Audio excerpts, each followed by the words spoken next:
Hello, my name is Manos Kumar. Upcoming ADRE 2.0 help হ'ব পৰাকৈ maths আৰু reasoning কেইটামান question লৈ আহিছোঁ। আজি practice set 3. So let's start the first question. প্ৰথম questionটোত কৈছে A man spends 3,500 and saves 12.5% of his income. His monthly income to উলিয়াব কৈছে। আমি এই অংকটো কৰাৰ আগতে প্ৰথমতে এটা কথা বুজি লওঁ। আমাৰ যদি ইনকাম 100 টকা হয় তেতিয়াহ'লে আমি তাৰ পৰা ধৰি ল'লোঁ খৰচ কৰিলোঁ 40 টকা, স্পেণ্ডিংছ খৰচ কৰিলোঁ 40 টকা আৰু ছেভ কৰিলোঁ বাকী টকাটো 60 টকা। তেতিয়াহ'লে আমাৰ ইকুৱেশ্যনটো মিলিলে নাই? Income equal to savings plus spendings হ'লনে? এইটো বুজি পাইছে? এই গোটেই কনচেপ্টটো লগাই অংকটো কৰিব পৰা যাব। ইয়াৰ পৰা দুটা মেথড আছে। আপুনি এক প্ৰকাৰৰ এটা আপুনি অপশ্যনৰ পৰা কৰিব পাৰিব আৰু এটা কৰিব পাৰিব বেছিক মেথডত। প্ৰথমতে আমি বেছিক মেথডটোত ট্ৰাই কৰোঁ, তাৰপিছত আমি অপশ্যনৰ পৰা কেনেকৈ কৰে সেইটো মই দেখাই দিম। সেইটো হ'ব শ্বৰ্টকাট হয়। বেছিক মেথডটো চাই লওঁ, কাৰণ যদি অপশ্যনৰ পৰা নোলায় আমি বেছিকটোৱে ট্ৰাই কৰিব লাগিব। বেছিক মেথডত কৰিবলৈ হ'লে কি কৰিব লাগিব? কৈছে যে মানুহ এটাই 3500 টকা খৰচ কৰে আৰু তাৰ ইনকামৰ 12.5% ছেভ কৰে বুলি কৈছে। আমি প্ৰথমে গতিকে ধৰি ল'লোঁ তাৰ ইনকাম কিমান। Let income of the person be x. এতিয়া কৈছে তাৰ ছেভিংছ কিমান। ছেভিংছ কৈছে যে 12.5% অফ এক্স। এক্স মানে কি? ইনকাম। তাৰ ইনকামৰ সি 12.5%। 12.5% মানে কিমান? 12 দুগুণ 24, 24 একে 25 মানে 25/2% অফ এক্স সি ছেভ কৰে। হ'ব। তাৰপিছত কৈছে স্পেন্স, তাৰ খৰচ কিমান? 3500। গতিকে এতিয়া এই যদি আমি ইকুৱেশ্যনটো চাওঁ তেতিয়াহ'লে এই ইকুৱেশ্যনটোৰ পৰা যদি লিখিব যাওঁ ইনকাম তাৰ কিমান? এক্স ইকুৱেল স্পেণ্ডিংছ খৰচ কিমান? 3500 খৰচ কৰিছে প্লাছ ছেভিংছ কিমান? ছেভিংছটো এইটো 25/2% অফ এক্স। এই ইকুৱেশ্যনটো বনি গ'ল। এই ইকুৱেশ্যনটো ছল্ভ কৰি দিওঁ, তেতিয়াহ'লে আমি এনচাৰ পাই যাম। এই কুৱেশ্যনটো ছল্ভ কৰিবলৈ এইটো এক্স হ'ল, এইটো 3500 হ'ল, থাকি গ'ল 25/2%। 25/2% অফ এক্স উলিয়াবলৈ আমি পাৰ্চেণ্টেজ উলিয়াব কি হ'ব লাগে? আমি ডিভাইডেড বাই 100টা কৰোঁ। গতিকে ইয়াতো একেই 25/2 ইনটু নকৰোঁ, আমি বেছিকৈ এটা ষ্টপকৈ যাওঁ, ডিভাইডেড বাই 100 ইনটু এক্স মানে এইটো। তাৰপিছত কি হ'ব? 3500 প্লাছ 25/2 ডিভাইড আছে গতিকে ইনটু কৰি দিলোঁ 1/100 ইনটু এক্স। 25/4 বাৰ গুচি যাব, গতিকে 3500 প্লাছ ওপৰত এক্স হ'ল, তলত 4 2 জাৰ 8, ইফালে এক্স থাকিলে। তাৰপিছত কি হ'ব?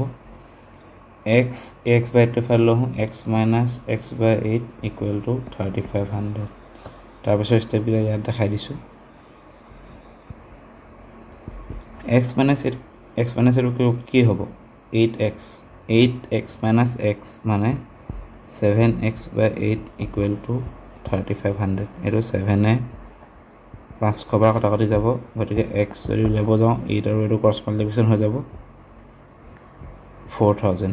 এক্সৰ ভেলু 4000 উলিয়াব কি হৈছিলে? এক্স মানে আমি ধৰিছিলোঁ ইনকাম, গতিকে আমাক উলিয়াব দিছিলে ইনকাম, গতিকে অপশ্যন 4000 আছে। অপশ্যন বিটো হ'ব আমাৰ শুদ্ধটো। বুজি পাইছেনে? এইটো হ'ল আমাৰ বেছিক মেথডত। কিন্তু যদি আমি অপশ্যনৰ পৰা উলিয়াব যাওঁ তেতিয়াহ'লে আমি কি কৰিব লাগিব সেইটো চাওঁ। এইটো মোহাৰি দিওঁ। অপশ্যনৰ পৰা যদি উলিয়াব যাওঁ আমি তেতিয়াহ'লে কি কৰিম? অপশ্যনৰ পৰা উলিয়াবলৈ চাব লাগিব অপশ্যন এইটোত কি আছে। প্ৰথমতে পইণ্টত আছে, গতিকে পইণ্টত থকাটো আমি এপ্ৰ'চ নকৰোঁ। পইণ্টত থকাটো অলপ কেলকুলেশ্যনত দিগদাৰ হ'বতো, গতিকে বি অপশ্যনৰ পৰা ষ্টাৰ্ট কৰোঁ। Option B 4000। কি সুধিছে? হিজ মান্থলি ইনকাম মানে ইনকামটো কৈছে যে, গতিকে ইনকাম দি থোৱা আছে অপশ্যনত ইমান, ইনকাম 4000। কৈছে যে স্পেণ্ডিং কিমান? তাৰ খৰচ হয় যে 3500 টকা সি খৰচ কৰে বুলি কৈছে, স্পেণ্ডিংছ। গতিকে 500 টকা বাচিব বিয়োগ কৰি দিলে। 500 টকা কি হ'ব? তাৰ ছেভিংছ। তেতিয়াহ'লে কৈছে যে সি কি কৈছে? ছেভছ 12.5% অফ হিজ ইনকাম। কৈছে যে সি 12.5% অফ ইনকাম মানে কিমান? 4000 এইটো যদি আমি 500 উত্তৰ পাই যাওঁ ছেভিংছ, তেতিয়াহ'লে আমাৰ এনচাৰটো মিলি যাব আৰু এইটো শুদ্ধ উত্তৰ হৈ যাব। গতিকে এইটো আমি চেক কৰি চাব লাগে 500 পাওঁ নে নাপাওঁ। এইটো চেক কৰি চাওঁ। 12.5% মানে 25/2 পাৰ্চেণ্ট উলিয়াব লাগে। গতিকে ইনটু 1/100 মানে ডিভাইডেড বাই 100 হ'ল, ইনটু কৰি দিয়া 1/100 হ'ল, ইনটু 4000। শূন্য দুটা গুচি গ'ল, 2-এ 20 বাৰ গুচি গ'ল। 20 ইনটু 25 ইনটু 20 কৰি দিলে 25 দুগুণ 50, 500 টকা ছেভিংছ মিলিলেনে? গতিকে অপশ্যন বিটো শুদ্ধ উত্তৰ। ঠিক আছে, বুজি পাইছে চাগে এইটো। Now let's move on to the next question. Next কুৱেশ্যনত আছে the length and breadth of a rectangle are 20 cm and 10 cm respectively. Length is increased by 10% and breadth is increased by 20%. What is the new area of the rectangle? Rectangle মানে এইটো, ইয়াৰ area ফৰ্মুলাটো আপোনালোকে জানে চাগে। ইয়াৰ area ফৰ্মুলাটো হৈছে length into breath. জানিবলগীয়া কথা এই দুটাই, আৰু পাৰ্চেণ্টেজৰ সৰু সুৰা কনচেপ্ট দুটামান লাগিব। কৈছে যে length and breadth of a rectangle, লেংথটো দিয়া আছে 20 cm আৰু ব্ৰেথটো দিয়া আছে 10 cm। ঠিক আছে, কৈছে লেংথ ইজ ইনক্ৰিজ বাই 10%। 10% যদি ইনক্ৰিজ হয় কি হ'ব? 10% কিমান? 2। কেনেকৈ 10% উলিয়ালোঁ আমি? 10% অফ 20, 10/100 ইনটু 20, 0 গুচি গ'ল, 0 গুচি গ'ল 2। গতিকে ইমানকৈ লেংথি প্ৰচেছ কৰি থাকিবলৈ আপোনালোকৰ দৰকাৰ নাই। 10% মানে আপোনালোকে 10 ডিভাইড কৰি দিলে হ'ল, ভেলুটোক 10 ডিভাইড কৰি দিলোঁ, গতিকে পালোঁ 2 যদি বাঢ়ি যায় বুলি কয়, লেংথটো হৈ গ'ল 22 cm। আৰু কৈছে যে ব্ৰেথ ইজ ইনক্ৰিজ বাই 20%। ব্ৰেথৰ 10 আছিলে, 20% বাঢ়ি গ'ল, গতিকে 10ৰ 20% কিমান? 10ৰ 10% হ'ল, 10 ডিভাইড কৰিলোঁ 1, 20% মানে 2, গতিকে 10ৰ লগত 2 যোগ হ'লে হ'ল 12 cm। কৈছে যে what is the new area of the rectangle. গতিকে নিউ এৰিয়া কি হ'ব? নিউ এৰিয়া হ'ব লেংথ ইনটু ব্ৰেথ। নতুন এৰিয়া পালোঁ, নতুন লেংথ পালোঁ 22, ব্ৰেথ পালোঁ 12। 22 আৰু 12 পূৰণ কৰিলে কি হ'ব? 22 আৰু 12, 12টোক 10, 12টোক আমি ভাবি ল'লোঁ মনতে 10 যোগ 2 বুলি। 22 ইনটু 10 220, 22 ইনটু 2 44। মই এনেকৈ সহজতে কৰিব পাৰে মুখতে সেইটো কৈ দিছোঁ। 220ৰ লগত যদি 44 পূৰণ কৰোঁ, 22 ইনটু 10 220, তাৰপিছত 22 ইনটু 44 আছে, 220 পৰা 44 পূৰণ কৰিলে 4, 6, 264, 264 cm²। 264 cm² অপশ্যন আছেনে? চিটো আছে, গতিকে এইটো কাৰেক্ট এনচাৰ। বুজিলে কথাটো? বুজি পাইছে চাগে, এইটো ইমান টান অংক নহয়। ঠিক আছে, let's move on to the next question. নেক্সটটো এটা কি দিছে?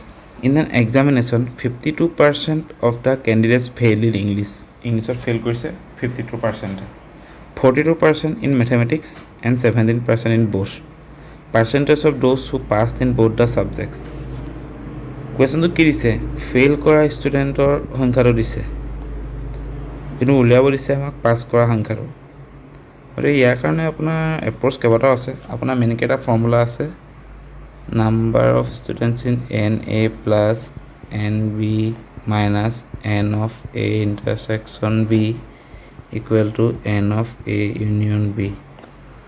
N অফ A মানে এইটো এটা ছেট ভেন ডায়েগ্ৰাম, আপোনাৰ ছেটৰ কুৱেশ্যন এইটো, সংহতি বুলি কয় যিটো।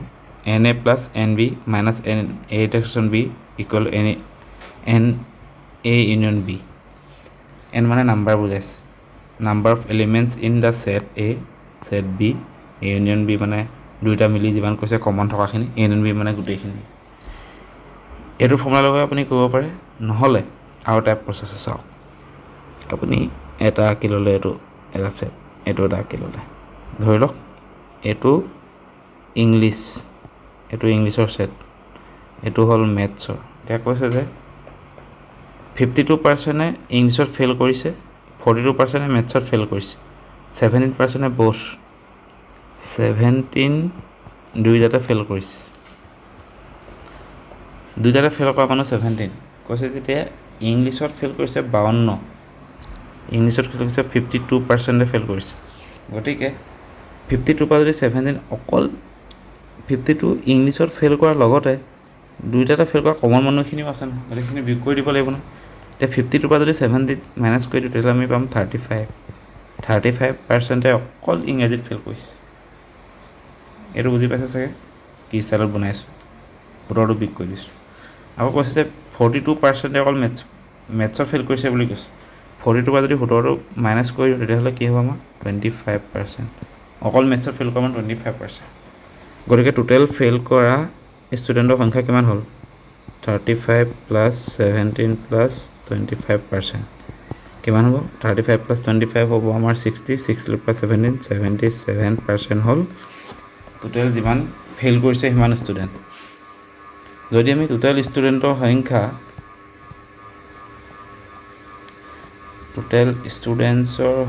যদি আমি 100% বুলি ধৰি লওঁ তেতিয়া 77% যদি ফেইল কৰে তেতিয়াহ'লে 100 মাইনাছ 77 কিমান 23%-এ পাছ কৰিবনে? ওলাই গ'লচোন, অপশ্যন বিত আছে 23%। এইটো শুদ্ধ কথা। বুজি পাইছেনে? এইটো এটা এপ্ৰ'চ। যদি বুজি নাপায় আপুনি এই ফৰ্মুলাটো চিম্পলি লগাব পাৰে। ফৰ্মুলাটো আকৌ এবাৰ মই লিখি দিছোঁ ধুনীয়াকৈ। Number of elements in A union B equal to number of elements in A plus number of elements in B minus number of elements in A intersection B. এতিয়া এই ইউনিয়ন বি আৰু ইণ্টাৰছেকশ্যন মানে কি ডিফাৰেঞ্চটো? এইটো ধৰি ল'লোঁ A, এইটো ধৰি ল'লোঁ B। এত থকাটো এই গোটেইখিনি থকাটো হ'ব, বিত থকাটো গোটেইখিনি থকাটো হ'ব, আৰু কমনকৈ যিখিনি আছে মাজৰ এইখিনি হ'ব A ইণ্টাৰছেকশ্যন B। আৰু এই গোটেইখিনি যদি যিমান আছে সেইখিনি বুজাবলৈ হ'লে A ইউনিয়ন B বুলি বুজায়। এ আৰু বিটো ইণ্ডিভিজুৱেলি আপোনালোকে বুজি পাইছে সকলোৱে। গতিকে এইটো ফৰ্মুলা মনত ৰাখিব। এইটো ফৰ্মুলা যদি ডাইৰেক্ট বস্তুখিনি আমি পাতি দিওঁ তেতিয়াহ'লে আমি অংকটো আৰু সহজকৈ লৈ যাব। এতিয়া কি কৈছে চাব, এন এ ইউনিয়ন বিটো আমি নাজানো, ফেইল কৰিছে। এ মানে ধৰি ললোঁ আমি মেথছ বুলি ইংলিছ বুলি 52%, 52 fail plus N of B 42 fail কৰিছে। দুইটাতে ফেইল কৰিছে কিমান 17%। এইটো যদি উলিয়াওঁ আমি 2 2 4 5 4 9 94 মাইনাছ 17, 4 থাকিল 7, 8 থাকিল 7, 77%। N of A union B total fail কৰা ষ্টুডেণ্টৰ সমান ওলাই গ'ল 77। টোটেল ফেইল যদি 77 হৈ গ'ল, টোটেল যদি আমি 100 বুলি ধৰি লওঁ 100% যদি টোটেল বুলি ধৰি লওঁ তেতিয়াহ'লে 77টা ফেইল কৰিলে কিমান থাকিব এনচাৰটো আমাৰ 23% আমাক পাছ কৰিবনে? গতিকে এইটো এনচাৰ ওলাই গ'ল। বুজি পাইছে চাগে আপোনালোকে 23 অপশ্যন বিটো শুদ্ধ। নাও let's move on to the next question. এইটো এটা আছে এভাৰেজৰ অংক। প্ৰথমতে এভাৰেজৰ ফৰ্মুলাটো লিখি দিছোঁ। এভাৰেজ বা গড় উলিয়াবলৈ কি ক'ব লাগে? আমি সেইদিনা এটা অংক পাইছিলোঁ প্ৰেক্টিছ ছেট 1ত, ছাম ডিভাইডেড বাই টোটেল। ধৰি লওঁ 1 2 3 4 5ৰ যদি এভাৰেজ উলিয়াব হয় কেনেকৈ উলিয়াম? 1 + 2 + 3 + 4 + 5 ডিভাইডেড বাই কেইটা সংখ্যা আছে? 5টা। এইটো কৰি দিলে 5 4 9 12 12 15 15/5 = 3টো আমি এভাৰেজ পাই যাম। গতিকে ফৰ্মুলা এইটো। গতিকে এইটো অংকত কি কৈছে চাওঁ এতিয়া। কৈছে যে average of A, B and C is 50। তেতিয়াহ'লে আমি ফৰ্মুলাটো কি? Average equal sum by total. এভাৰেজটো কিমান বুলি কৈছে? 50। গতিকে 50 ইয়াত লিখি ল'লোঁ। Sum A + B + C divided by 3 তিনিটা আছে যে ইয়াৰ পৰা আমি কি পাম? A B C মানটো পাই যামনে? A + B + C মানটো কিমান হ'ব? 50 × 3 150 মান 100 পালোঁ। কৈছে যে ইফ D is 10, D মানটো যদি 10 হয়, what is the average of A, B, C and D বুলি সুধিছে। D মানটো 10 বুলি কৈছে, তেতিয়াহ'লে A, B, C মান আমি 150 পালোঁ। D মান যদি আমি এড কৰি দিওঁ লগত A + C + D = 150 + 10 160। গতিকে এভাৰেজ উলিয়াব কৈছে, তেতিয়া average is equal A + C + D মান 160 পালোঁ ডিভাইডেড বাই কি হ'ব? 4টা আছেনে ভেলু? গতিকে ডিভাইডেড বাই 4 হ'ব। এইটো গ'লে 4 4 × 40, এভাৰেজটো হ'ব 40। এনচাৰ 40 আছেনে? আছে বিটো। এইটো শুদ্ধ। এভাৰেজৰ এইটো ইজি অংক। যদি বুজি পোৱা নাই আপোনালোকে কমেণ্ট কৰিব, মই আকৌ এবাৰ বুজাই দিম। হ'ব, let's move on to the next question. এইটো কৈছে যে Cost of an article is rupees 5,000. Mark price is 8,000. What is the profit percentage for the seller if he sells and offers a discount of 10% on the mark price? কৈছে cost priceৰ দাম 5,000 বুলি কৈছে। Mark price তাত যিটো লিখি থোৱা price, ধৰি লওক কাপোৰে হওক এটা, তাত লিখি কিমান থৈছে 8,000 টকা লিখি থোৱা আছে, 8,000 টকা লিখি থোৱা আছে। কৈছে যে প্ৰফিট পাৰ্চেণ্টেজ কিমান হ'ব যদি সি মাৰ্ক প্ৰাইচৰ ওপৰত 10% ডিছকাউণ্ট দিয়ে। মাৰ্ক প্ৰাইচ এইটো আছে, ইয়াৰ ওপৰত যদি 10% ডিছকাউণ্ট দিয়ে কিমান টকা সি অফাৰ দিব লাগিব। 10% মানে কি 1/10 ইনটু 10% মানে চাবলৈ গ'লে আপোনাৰ 10 ইনটু 1/100 ইনটু 8,000 এইটো হ'ব লাগে। এইটো 0 গুচি গ'ল 1/10, আল্টিমেটলি 10 ডিভাইড কৰিবলগীয়া হয়, 0 গ'লে 800 টকা হয়। তাত 10% যেতিয়া উলিয়াবলগীয়া থাকিব আপুনি ডাইৰেক্ট 10 ডিভাইড কৰি দিব, থাকিব 800। গতিকে সি 8,000ত 800 টকা অফাৰ দিছে, মানে সি কিমান টকাত বিকিব 8,000 মাইনাছ 800 ইকুৱেল টু 7,200 টকাত বিকিব বস্তুটো। এতিয়া সি 5,000 টকাৰ বস্তু এটা 7,200 টকাত যদি বিকে তাৰ কিমান প্ৰফিট থাকিব, কেনেকৈ উলিয়াম? Therefore প্ৰফিট পাৰ্চেণ্টেজ উলিয়াবলৈ আমি তাৰ বস্তুৰ দাম কিমান আছিলে 8,000, কিমান টকাত বিকিব 7,200 টকাত, কিনিছিলে কিমান টকাত 5,000 টকাত। এইটো কৰি দিলে ওলাই যাব। 8,000 পৰা 7,200 বিক্ৰী কৰিলে কিমান থাকিব পূৰণ, এইটোৰ লগত পূৰণ কৰিব লাগিব 100, কাৰণ পাৰ্চেণ্টেজ উলিয়াব দিছে। 8,000 পৰা 7,200 বিক্ৰী কৰিলে থাকিব 2,200, হয়নে? ঠিক আছে, নহয় চৰি, 8,000 পৰা 7,200 বিক্ৰী কৰিলে থাকিব 0 0 10 10 থাকিব 800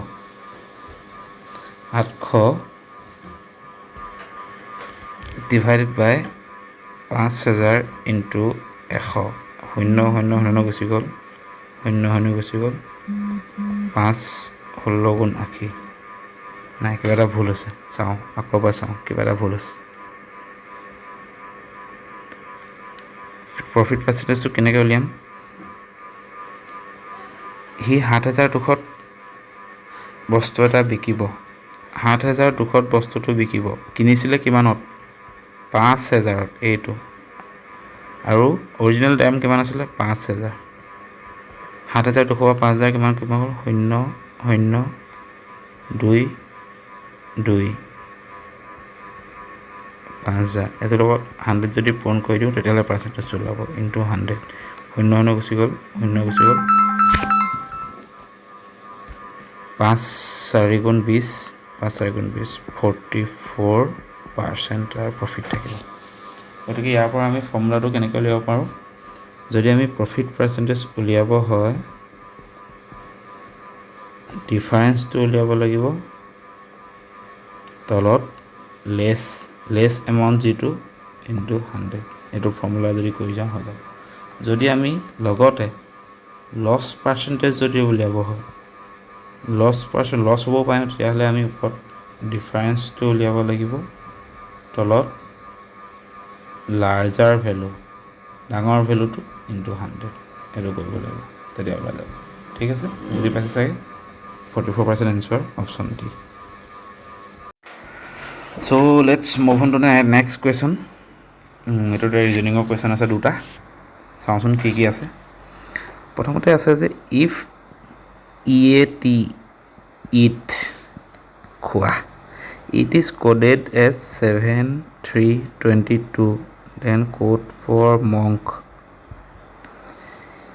ইটো ক'ত সুধিছে, এনে চাবলৈ গ'লে এটো আছে 1 নম্বৰত, ইটো আছে 5 নম্বৰত, টিটো আছে টি 20 নম্বৰত। এইটো একচুৱেলি এলফাবেটৰ নাম্বাৰবিলাক 1 2 3 4 যেনেকৈ 5 হয়। এইটো আপুনি গোটেইকেইটা মুখস্থ কৰিব নালাগে, আপুনি এটা বস্তু মনত ৰাখিব, ক'ডটো কৈ দিছোঁ টি। এইটো ইটো আছে 5 নম্বৰত, জেটো আছে 10 নম্বৰত, অ'টো আছে 15 নম্বৰত, টিটো আছে 20 নম্বৰত, ৱাইটো আছে 25 নম্বৰত। এইটো বস্তু মনত ৰাখিলে আপুনি এইকেইটা পটককৈ কৰিব পাৰিব যে টিটো যে মই 20 বুলি উলিয়াই দিলোঁ এই যদি টিত 20 নম্বৰত ওলাই গ'ল এইটো 1 নম্বৰ এতিয়া চাওঁ আমি 1 20 আৰু 5 +2 +2 +2 দুই দুই বাঢ়ি আছে পটককেইটা হয়নে গতিকে MON কে চাওঁ ই যদি অ'টো 15 ডাইৰেক্ট গম পাওঁ ই যদি জেৰ যদি 10 হয় কেৰ তেতিয়া কি হ'ব 11 জেৰ পিছতে কে নহয় জানো N O M N O গতিকে O 15 হ'লে N 14 হ'ব M 13 হ'ব ইয়াৰ এতিয়া কি +2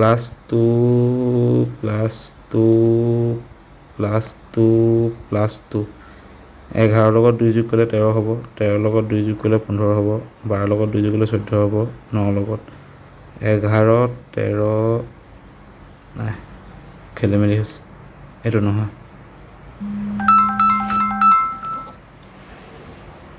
কি আছিলে ইয়াত যিকেইটা নম্বৰ আছে তাৰ লগত যোগ হৈ আছে গতিকে 13 লগত 2 যোগ কৰিলে কিমান হ'ব 15 15 লগত 2 যোগ কৰিলে হ'ব 17 14 লগত 2 যোগ কৰিলে হ'ব 16 11 লগত 2 যোগ কৰিলে হ'ব 13 15 17 16 অপশ্যন আছেনে 15 16 17 15 17 16 13 অপশ্যন এ বুজিলে কথাটো কি লজিকত লাগে এনচাৰটো 2 2 8 হৈ থাকিলে নিৰ্দিষ্ট নাম্বাৰত হ'ব তে নেক্সট চাওঁ নেক্সট আমাৰ তাত আৰু এটা আছে ৰিজনিঙৰ প্ৰশ্ন এইকেইটা কুৱেশ্যন আহিছিলে ৰিচেণ্টলি হৈ যোৱা ডিব্ৰুগড় ইউনিভাৰ্চিটি BEdৰ এক্সামত তাৰ ৰিজনিঙৰ দুটা কুৱেশ্যন আছে যে প্ৰথমতে CMM তাৰপিছত আছে EOO তাৰপিছত আছে GQQ তাৰপিছত আছে উলিয়াব দিছে তাৰপিছত আছে KUU CMM আছে মানে ধৰি লওক চিটো আমাৰ কেই নম্বৰত 3 নম্বৰত এমটো কেই নম্বৰত আমাৰ 13 নম্বৰত 3 13 ইটো আমাৰ কেই নম্বৰত ইজটিত যদি চাব যাওঁ আমি এইটোত ইটো 5 নম্বৰত অ'টো আমাৰ হ'ল 15 নম্বৰত অ'টো হ'ল 15 নম্বৰত জিটো আমাৰ 7 নম্বৰত কিউটো আমাৰ চাবলৈ গ'লে MNOPQ 17 নম্বৰত 3 5 7 13 পিছত 15 পিছত 17 দুই দুইকৈ বাঢ়ি গৈছে তেতিয়াহ'লে 7 হ'লে এইটো 9 হ'ব এইটো 19 এইটোতো হ'বই আৰু এইটো চেক কৰি থাকিব দৰকাৰ নাই 9 19 এতিয়া কি নম্বৰ আছে 9ত চাবলৈ গ'লে আমাৰ ইয়াতোতো আমাৰ আখৰকেইটা আছে 10ত যদি জে হয় জে আৰু কি EFGHI আই থকা অপশ্যনত কি আছে এটা দুটা আছে এইটো নহ'ব নোৱাৰে এইটো হ'ব নোৱাৰে চি আৰু ডি ভিতৰত এটা হ'ব 19টো কি 20 নম্বৰত আমাৰ টি হ'লে RS এইটো S এইটো S ISS এইটো নহয় গতিকে ISS 14 ভালকৈ বুজি পালে এইটো ৰিজনিং ওলাই গ'ল আৰু কুৱেশ্যন আছেনে অঁ আৰু এটা কুৱেশ্যন আছে এইটো আছে এটা কেলেণ্ডাৰৰ কুৱেশ্যন ঠিক আছে কেলেণ্ডাৰ কুৱেশ্যনটো আমি কেনেকৈনো কৰিম চাওঁ এইটো BEdৰ ডিব্ৰুগড় ইউনিভাৰ্চিটি ৰিচেণ্টলি হৈ যোৱা BEdৰ কুৱেশ্যন পেপাৰত আহিছিলে কৈছে যে Monday on 1st of August 2005 এইটো মই ডাইৰেক্ট ছল্ভ কৰি দিম আপোনালোকে মই লগতে বুজাই যাম শুনি যাব লগতে কৰি যাব নিজে আগষ্ট 1 2005 মানডে আছিলে বুলি কৈছে আমাক উলিয়াব দিছে কি 19 আগষ্ট 2012 কি বাৰ হ'ব উলিয়াব কৈছে 1 আগষ্ট 2005 যদি মানডে হয় তেন্তে 1 আগষ্ট 2006 কি হ'ব টিউজডে হ'ব কিয় হ'ল এইটো এটা বছৰত 365 ইয়াৰ্ছ থাকে 365 ডেজ থাকে 365 যদি 7 কিমান বাৰ যায় 7 5 35 7 2 14 এক ৰিমাইণ্ডাৰ থাকে হয় মানে এক বছৰত আপোনাৰ নৰ্মেল যদি ইয়েৰ হয় আপুনি কনচেপ্টটো এইটোৱে লওক নৰ্মেল ইয়েৰ যদি লিপ ইয়েৰ নহয় লিপ ইয়েৰ মানে য'ত 366 ডেজ থাকে নৰ্মেল ইয়েৰত থাকে 365 ডেজ আৰু লিপ ইয়েৰত থাকে 366 ডেজ যদি নৰ্মেল ইয়েৰ হয় তেন্তে একটা দিন আগবাঢ়ি যায়, গতিকে 2006 হ'ল টিউজডে। দেন 1 আগষ্ট 2007 হ'ব কিমান? ৱেডনেছডে। 1 আগষ্ট 2008 কিমান হ'ব? থাৰ্ছডে। নাই, নহয়। থাৰ্ছডে কিয় হ'ব? নহয়, কাৰণ 2008টো এটা লিপ ইয়েৰ। কেনেকৈ উলিয়ালোঁ? কাৰণ লিপ ইয়েৰটো হ'লে 4 4 ডিভিজিবল যাব লাগে। লিপ ইয়েৰটো সদায় 4 ডিভিজিবল যায়। লিপ ইয়েৰ হ'লে 360 ডেইজ, একদিন বাঢ়ি যাব, গতিকে ৱেডনেছডে, থাৰ্ছডে, ফ্ৰাইডে হ'ব। তেতিয়াহ'লে নেক্সট 1 আগষ্ট 2009 কিমান হ'ব? ছেটাৰডে। তাৰপিছত 1 আগষ্ট 2010 হ'ব ছানডে। তেন্তে 1 আগষ্ট 2011 হ'ব মনডে। 1 আগষ্ট 2012 কিমান হ'ব? ৱেডনেছডে। কিয় হ'ব? কাৰণ 2012 লিপ ইয়েৰ হয়, এদিন আৰু বাঢ়ি যাব। এতিয়া আমাৰ 1 আগষ্ট 2012 আমি ৱেডনেছডে পাই গ'লোঁ, আমাৰ লাগিব আছে 19 আগষ্ট। তেতিয়াহ'লে 1 আগষ্টত যদি ৱেডনেছডে হয়, 8 আগষ্ট, এক উইক যদি গুচি যায় কিমান হ'ব? আকৌ ৱেডনেছডে হৈ যাব। 8 আগষ্টৰ পিছত আৰু 7 দিন গ'লে কিমান? 15 আগষ্ট। 15 আগষ্টত হৈ যাব আকৌ ৱেডনেছডে। 16ত হৈ যাব থাৰ্ছডে। 17ত হৈ যাব ফ্ৰাইডে। 18ত হৈ যাব ছেটাৰডে। উলিয়াব কি দিছিলে? 19ত। গতিকে 19ত কি হ'ব? ছানডে। এইটো বেছিককৈ একদম আপোনাৰ বেছিক কনচেপ্টৰ থ্ৰু দি লিপ ইয়েৰৰ চিম্পল কনচেপ্টৰ থ্ৰু দি উলিয়াই দিছোঁ। এইটো উলিয়াবলৈ এক্সট্ৰা এটা ফৰ্মুলাও আছে। যদি আপোনাক বাই চান্স যদি এইটো ইনফৰ্মেশ্যন দি নথলেহেঁতেন, ডাইৰেক্ট যদি উলিয়াব দিলেহেঁতেন, তেতিয়া এটা ফৰ্মুলা থ্ৰু দি উলিয়াবলৈহেঁতেন। তেনেকুৱা এটা কুৱেশ্যন মই আপকামিং ডেজত আহিম। আপকামিং ডেজত মই এনেকুৱা এটা কুৱেশ্যন লৈ আহিম। এতিয়া সদ্যহতে এইটো কনচেপ্ট লৈয়ে আপোনালোকে আগবাঢ়ক। এইটো কনচেপ্টক বিশেষ একো কথা নাই, অকল এইটো কনচেপ্টেই দিয়া আছে যে ইয়াত নৰ্মেল ইয়েৰত 365 ডেইজ থাকে, তাত 7 যদি ডিভাইড কৰোঁ 365ক, 365ক যদি 7 ডিভাইড কৰোঁ, আমাৰ ৰিমাইণ্ডাৰ বাকী থাকে 1, গতিকে আমাৰ এদিন আগবাঢ়ি যাব। যদি 1 আগষ্ট 2003 যদি মানডে হয়, আমাৰ 1 বছৰ যোৱাৰ পিছত 1 আগষ্ট 2004টোতো নহ'ব, 2002 যদি মনডে হয়, 2003 টিউজডে হ'ব। আৰু লগতে আৰু এটা কনচেপ্ট আছে, যদি বাই চান্স লিপ ইয়েৰ হয়, লিপ ইয়েৰ মানে এবাৰ ক'লোৱে 365 ডেইজৰ সলনি যদি 366 ডেইজ থাকে, তেতিয়াহ'লে 1 আগষ্ট 2003 যদি মানডে হয়, 1 আগষ্ট 2004, লিপ ইয়েৰটো 2004 বুলি কেনেকৈ গম পালোঁ? যিকেইটা ইয়েৰ 4 ডিভিজিবল যায় সেইকেইটা চব লিপ ইয়েৰ। তাত এদিন পাৰ হয় আৰু ৱেডনেছডে হ'ব, টিউজডে নহয়, এদিন গেপ থাকি যায়। এইটোৱে বেছিক কনচেপ্টটো। এইটো চাগে অলপ, এইটো প্ৰব্লেমত চাগে অলপ খেলিমেলি থাকিব পাৰে। যদি খেলিমেলি থাকে আপোনালোকে মোক কমেণ্ট কৰি জনাই দিব, মই আপোনালোকক বুজাই দিবলৈ ট্ৰাই কৰিম। হ'ব, তাকে আজিলৈ ইমানেই আছিলে প্ৰেক্টিচ ছেটটোত। চ' নেক্সট প্ৰেক্টিচ ছেটটালৈ আকৌ আগবাঢ়ি আহিম আপকামিং ডেইজত। কমেণ্ট কৰি কেনে পালে জনাব, ঠিক আছে? হ'ব আজিলৈ, থেংক ইউ, বাই বাই।